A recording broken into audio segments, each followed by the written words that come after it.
Welcome to Stocks in Translation, Yahoo Finance's video podcast that cuts through the market mayhem, the noisy numbers, and the hyperbole to give you the information you need to make the right trade for your portfolio. I'm Blikre, your host, and with me is Yahoo Finance's Allie Canal, who's here to help keep this show conversation from veering too far into wonkiness. Kindly like, subscribe, and comment on Stocks in Translation on Spotify, Apple Music, Amazon, or YouTube. And today we are going to be talking about tariffs and volatile macro signals, which leads to our word of the day, inflation. We throw around this word a lot, but context is key here. Price inflation grabs the headlines, but there are other types too. Think commodities, wages, and assets like stocks themselves. And this episode is brought to you by the number 7.74%, which is the delinquency rate in student loans, up from under 1% less than 1 year ago. A big jump. We break it down. And today we are welcoming back Kevin Gordon. He is the senior investment strategist at Charles Schwab. Veteran rockstar strategist Liz Ann Saunders relies on Kevin for his research, which also informs Schwab's Market Perspective articles. He's also a classically trained violinist with skills in the kitchen. We get into all of it today on Stocks in Translation.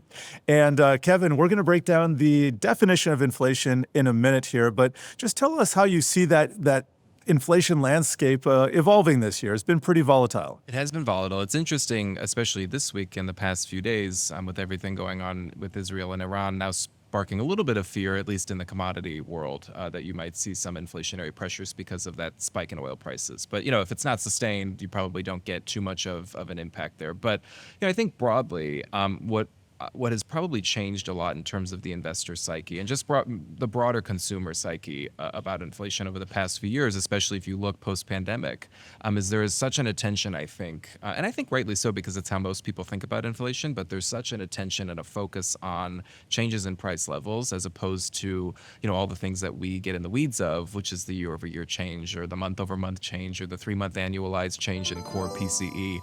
That's really just not how the average consumer thinks about inflation. So I think that getting to a stable rate, and this is why I think the Fed has been so, so kind of focused and really has been emphasizing so much getting to target and staying there. I think getting to a stable rate is really crucial from here, especially in the eyes of the consumer, because eventually you'll have to get back to, stable price growth for a considerable period of time in order for someone to forget about what had happened. Not forget about, but at least, get past the effects of what happened, particularly in that 2021 to 2023 period for inflation in the U.S. Yeah, I really like how you're distinguishing between the rate and the actual price levels. And so let's just get into the breakdown of inflation.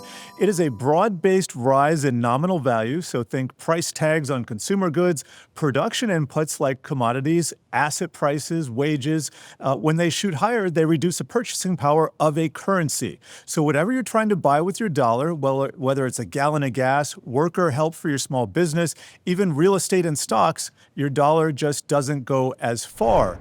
And just kind of getting back to the discussion of the level versus the rate, when we talk about inflation coming down, we're not talking about inflation going back to, or prices going back to pre-pandemic prices. That's just not going to happen. We're talking about the rate of increase coming down. And the Federal Reserve, they've stated that their mandate, they believe that it tells them to be basically 2%, so a 2% general price level.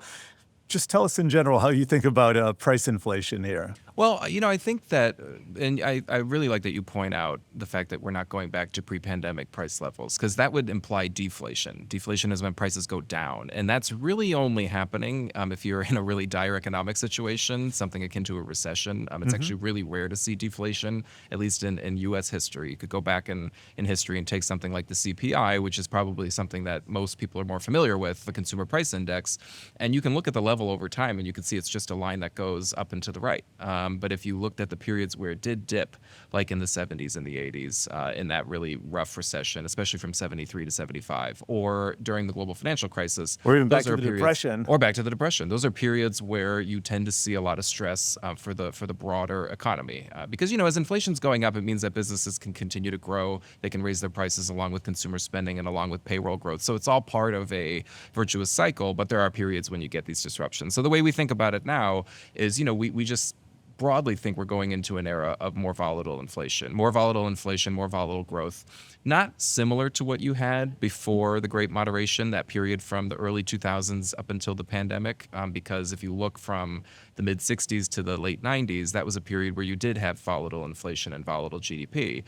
But I don't think that we're necessarily going back to a repeat of that era, because the U.S. economy looked very different. We were much more prone to energy supply shocks, which fortunately we are not now. There are a host of different reasons, I think, or a host of reasons why it is a little bit different now. But our sense is that, and what the market's been telling us since the pandemic, is that you're probably going into an era where you're going to see bigger swings in things like CPI or PCE, and you're probably going to see bigger swings in GDP.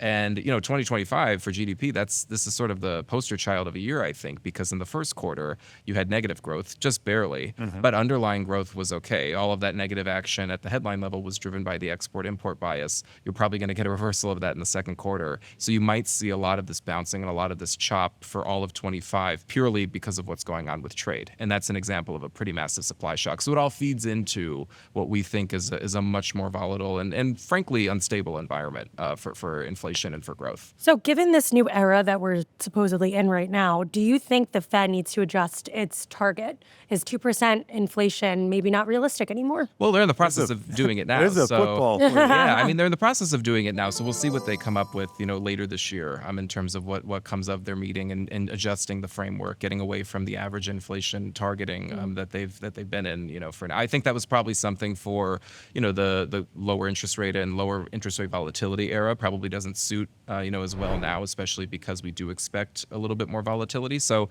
it's not up to, we all have our opinions on what the Fed probably should do, but there's a big difference. I often say there's a big difference between what Wall Street thinks the Fed should do and what the Fed is actually going to do. So there's probably going to be some disappointment. There's bound to be some disappointment in what they end up coming up with. But I think that, something more attentive to the risk that you might have, more supply-driven inflation that is just not easily combated by central banks. Some sort of admission on that part and just acceptance of that reality, I think, would be probably pretty welcome, because that is the one thing we learned from the pandemic, is it's really hard to combat supply-driven inflation.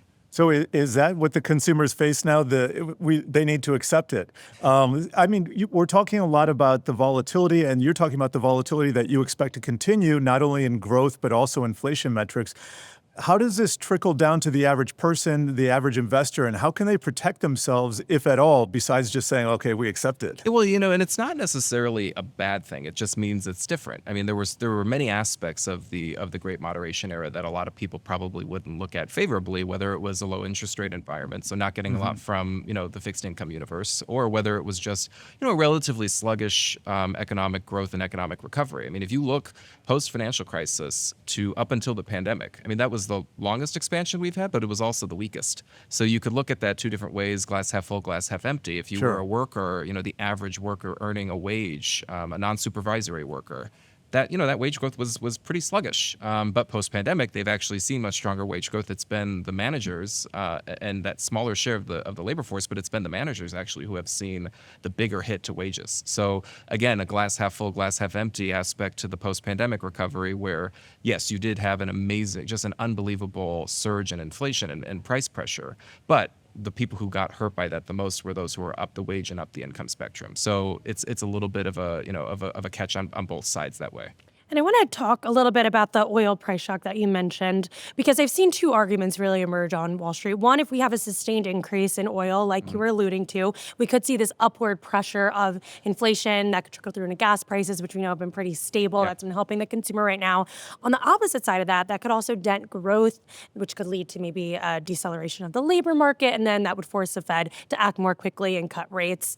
How are you viewing that? Right now it seems like oil is pretty stable, but I think what happened over the weekend was a good reminder that these shocks do occur, and what happens if that's sustained over the long term. Yeah, you tend to see in history the latter happen, where yes, even if you do get a little bit of a spike, sometimes that spike is, whether it's driven by oil or not, it's consistent with a broader pressure point that's hitting the economy. So even if you get a spike, oil prices tend to roll over after, along with growth. But, I think the big caveat today is that oil prices were already pretty low. The global supply environment is more favorable for downward price pressure as opposed to upward price pressure. And even in periods when you did have a more sustained increase, like 2022, when Russia invaded Ukraine, oil prices were at a higher level, but then continued to spike into the summer, and then they rolled over because you had, much more kind of a the downward spike pressure was on growth. temporary. Yeah, to be exactly. fair. Yeah. I want to do kind of a hard pivot here before the break. I want to get to the Schwab mid-year outlook, and you talk about tariffs, you talk about job openings decreasing. Just talk to us about what the standouts are for you.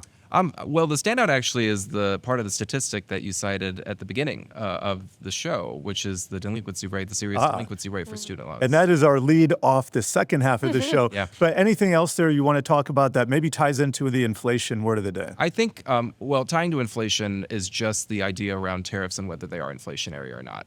Yes, you presumably get everyone talks about that one-time price level increase if tariffs are enacted. But I think what's become more interesting lately and what Fed officials have started to talk about is this kind of back and forth, tariffs on, tariffs off, tariffs up, tariffs down. What's the policy going to be? Which country is it going to be for? Which sector is it going to be? That process, and Raphael Bostic from the Atlanta Fed has started to talk about this a little bit, where that process is potentially inflationary because you get this back and forth. You get a consumer that ultimately doesn't know where prices are settling. And the businesses too. Absolutely. So it makes it more difficult, and you get this pull forward in purchases, but then you get a slowdown in purchases. But then a threat of new tariffs potentially leads to another pull forward in purchases. So that process becomes a little inflationary. I still lean on the side of things that probably says this is more of a growth shock, a hit to growth, than it is a boost to inflation. But even in some things like the CPI that we got last week, you could see a mix actually where there were tariff-related pressures for inflation for goods that were coming from China, but all of that was overshadowed and overpowered by disinflation on the services side and in shelter. So I think that's an important dynamic to watch moving forward for inflation and tariffs. Hold that thought. We need to take a short break, but coming up, we're going to be talking rising delinquencies in student loans and a runway battle for foodies and musicians. Stay tuned.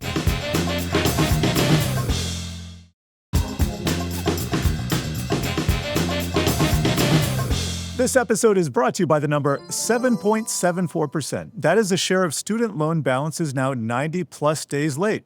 It was below 1% a year ago because payments had only recently resumed after the pandemic.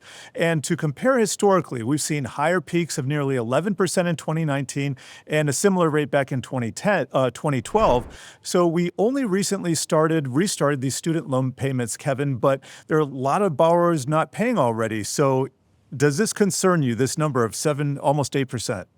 Well, if you look at a chart, I mean, you're right to point out prior instances where the percentage has been higher. If you look at a chart, essentially it just drops that line, that series, for delinquencies for student loans drops off, and then it's sort of non-existent, and then now it's reappeared again, where you've come back to pre-pandemic levels. So in that sense, it looks somewhat normal. But if you take it in the context of the economy today, and I think something that has been largely unnoticed in some of the unemployment data, which is the fact that when you look at the younger cohort, that 20 to 24 age group, kind of new grads coming out of school, the unemployment rate for that cohort has jumped pretty significantly. It's at 6.6% right now. And if you look back at history, excluding the pandemic, that's actually a relatively high unemployment rate. So there's been a lot of pressure on that younger cohort, especially in this low hiring, low firing environment for U.S. labor. A lot of focus has been on the low firing, which is good. You haven't seen a huge spike in layoffs, but the low hiring side really impacts those people who are, those people who are fresh out of school looking for jobs. And if they're the ones who are saddled with more, student loan payments, and they're just having a harder time repaying it, not that they're the only ones, because there are people who are older who have student loans, but that is a little bit more of a concern for us, especially because when you look at the dominance of that age cohort in areas like leisure and hospitality or the broader services industry, they make up a pretty good chunk of it. And if you combine that with the fact that we're starting to see a pretty significant drop in tourism in the U.S., and we're going into the summer months when areas like services and leisure and hospitality and restaurants tend to account for the bulk of U.S. hiring, there's a little bit of a perfect storm that sort of develops from there. It's not an Armageddon scenario, but I think the student loan aspect throws in sort of another wrench in that situation. Do you think the fact that we had this long payment pause could have been a net negative for folks that maybe got off track a little bit? Now they're having to rebudget this into their monthly expenses? Yeah, I think so. I mean, especially because there are still, to the word of the day with inflation, there are still pressures in a lot of areas of the economy, especially as you go down the wage and the income spectrum. And yeah, I mean, the standout aspect of this has been that the labor market has remained intact and it's been relatively resilient. So in all of this, stress from a price standpoint or even from a geopolitical standpoint, the U.S. consumer and the U.S. worker, the average U.S. worker has held on to their job as long as they haven't gotten caught up in some labor cycle or firing cycle. But again, all of the labor cycles we've seen have been concentrated in a smaller group of industries that have been higher paying in general. So if you haven't been caught up in that and you're in that broader, non-managerial, non-supervisory workforce, then you're probably in a relatively good spot. But it's also this is all happening at a time when we do see cracks in labor. You're not in a perfect spot where the labor market is completely shielded from everything that's going on in the world. So the more that you get pressure from tariffs, the more you get pressure from immigration policy, we think that puts the labor market in a little bit more of a precarious instance or situation in the back half of the year. That's really interesting. A lot of attitudes shifted over the pandemic, and maybe just the will to pay back certain types of debt did as well. And I'm going to do kind of a soft pivot here, because another thing we saw a rise of over and shifts, kind of attitudes kind of shifting over the pandemic, was retail trading and the attitude that investors have, especially newer investors, towards stocks. And I know you've been tracking retail allocation to the Mag 7. Yep. What have you found? It's interesting. Over the past couple of months, the allocation to the Mag 7, if you broaden it out, with the data that we cite in our MidYear outlook, comes from Vanda. And if you broaden it out to the Mag 7 Plus, as they call it, they included AMD and they included Netflix in the group. But retail exposure to those names, if you're looking at flows into the equity market, has actually come down to a multi-year low. I think that last time it was this low, it was early to mid 2022. So it's not this catastrophic adjustment that people have had in their portfolios. It's just the flows going into those names have not been as strong. So from a sentiment standpoint and from a contrarian standpoint, that's actually probably beneficial to to that group. It's a little bullish, and it's probably part of the reason you're seeing the tech trade see a little bit of a revival lately, and they've taken some of the leadership baton. But I think that what has happened from the rebound since the April 8th lows, with a lot of areas of the market like industrials or financials or even areas like materials, which hadn't done as well as kind of the big tech trade, the fact that the market kind of swept them up with it in this bull run, I think has inspired the average retail trader to think outside of, it's not just tech or tech-related parts of the market. There are other areas that can do well too. We'll see. Yeah. Yeah. Why is this happening now? Is it the FOMO trade? Is there more education out there when it comes to getting invested earlier? I think of my brother, who is around 25 years old, and he's been into the stock market for so long. And I wonder if it has to do with just his exposure to the internet and people talking. Oh yeah, I think it's all of that. I mean, I still think to when I was in high school and there was no class that you could take on finance in general, not just anything stock market related. I mean, it was wood shop and we had home ec back in the day. Yeah, and not that those are bad things, but you think about, and this is a big mission for us at Schwab, but think of the education around trading, around investing. I think it should be all wrapped into one. I don't think it's just trading. I think it should be everything in terms of financial planning and putting something together for your future. But yeah, I think there's a general, especially with things like social media, where there has been more of an attention and more of a focus on education around the market. Some of it bad, some of most of it good. Right. But I think that we do our especially part. especially post pandemic though, that has been a really big focus. And when people have now the flexibility to work from home, or if they're working while they're traveling, and the ease of using a device, it's just easier to check and track stuff. And a quick follow up to that too, is it also because the younger generation hasn't lived through a sustained downturn? Because we saw a quick bounce back after the pandemic. Yes, I think it has to do more. I mean, these bear markets that have been, call it the post-financial crisis era. Right. I mean, the bear markets that we've seen, or the near bear markets we've seen, the duration, I think, is much more important than the depth. Because you think about even 2018 to 2019, duration, not that bad. Few months. October to December, you bottomed December 24th. And then 2019, even though it was a choppy year, you were still going up, you ended higher. 2020, we all know from the March to April period and how very sharp that was, but also how very short it was. And then even in 2022, market peaked in January, it bottomed in October. It felt like a drawn-out bear market, but Comparatively, when you compare I it to guess history, recent, yeah. it's not that bad. I mean, Interesting. financial crisis was from 07 to 09. Tech bust was from 2000 to 2002. Wait till those 10-year rolling returns turn negative once Exactly. again. All right, we got to get to today's runway showdown. We're serving up a classic duel. Do musical chops or culinary skills create a better investment strategist? Starting out first, the virtuoso strategist. Ears tuned for subtle harmonies and market movements, scanning charts like sheet music, finding rhythm in rate cycles and volatility melodies. But facing off is the gourmet strategist who slices through data like a chef's knife through kimchi, perfecting portfolios with mise en place precision and adjusting flavors as markets heat up. Each brings discipline, timing, and quick reflexes to the table, but only one can take the golden apron of outperformance. Kevin himself is both a musician and chef, and the decision is his. Will the next big investment allocation idea come from perfect pitch or the perfect pinch of salt? Tune up or fire up. The competition starts now. I love this. This is great. You're taking me to my two loves. Yes. Music and food. I love it. All right, so which do you think actually serves your investment strategist instincts better? Because it's been a part of my life for longer, I will say music. I started violin when I was 3. I should say my mom started me on violin when I was 3. So that's, Hey, Mom. that was an important, but throughout that, and I always talk about sight reading as a really big piece and sort of skill that I had to learn.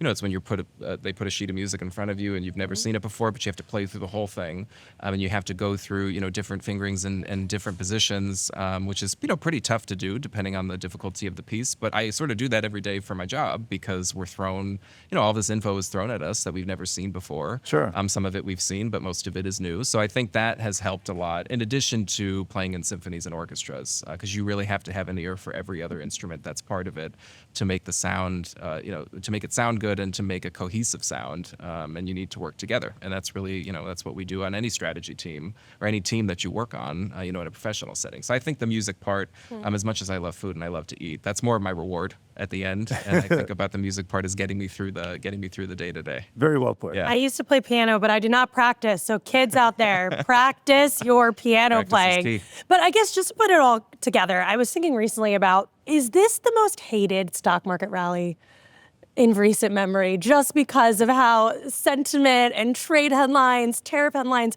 we've been grappling with a lot, yet stocks are near records. We got 30 seconds. I don't think it's the most hated, but it's definitely still hated. If you look at positioning in the equity market, even though we went through a huge downdraft in investor sentiment from Liberation Day to the April 8th lows, even before that, DeepSeek preceded it, the climb back in equity positioning has actually been relatively and rather slow. So if that's a sentiment gauge you want to talk about, a contrarian indicator, that's something that's probably still supportive for the equity market to go a little bit higher, and that's probably why the pain trade is still a little bit higher. Higher highs. That is a pain you go. trade. Kevin Gordon, thank you so much. Thanks. And we have wound things down here at Stocks in Translation. Please make sure to check out all the other episodes of our video podcast on Yahoo Finance's site and mobile app. We're also on all your favorite podcast platforms. So we will see you next time on Stocks in Translation.